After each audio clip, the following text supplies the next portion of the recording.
আসসালামু আলাইকুম প্রিয় চাষি ভাই বোনেরা, কেমন আছেন? নিশ্চয়ই অনেক ভালো।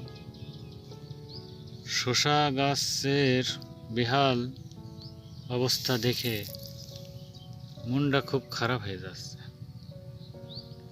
গাছের এত সুন্দর ফ্লেভার, কন্টিনাই চেহারা দেখলে প্রাণটা জুড়িয়ে যাচ্ছে, কিন্তু প্রতিবারই সমস্যা। সে একই রকম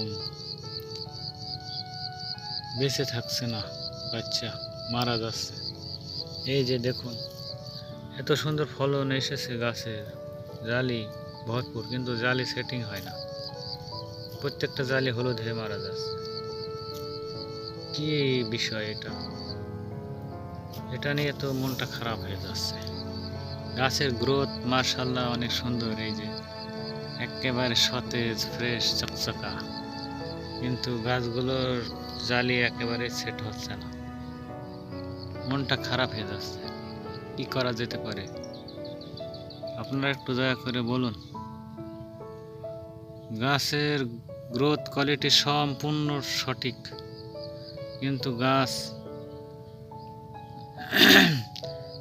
জালি দাঁড়াচ্ছে না। এটা বলা ভালো, এটা হচ্ছে মেসি জাতের শসা।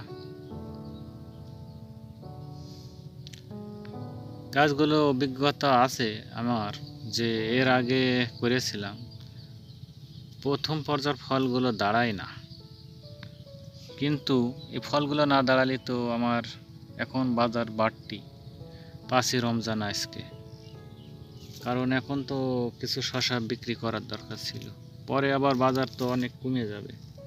আমি চেষ্টা করছিলাম এই জালিগুলো দাঁড়ান করার, কিন্তু তাও সম্ভব হচ্ছে না।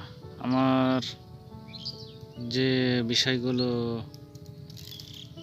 দাঁড়ান করার জন্য চেষ্টা করছিলাম, সে বিষয়গুলো অ্যাপ্লাই করে পরেও দাঁড়াচ্ছে না।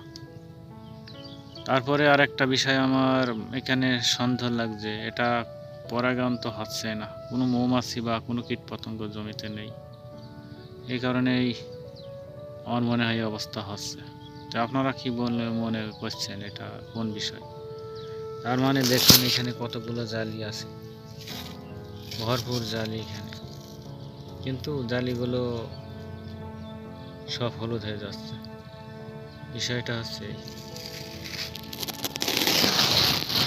আপনারা একটা সাজেশন দিন প্লিজ।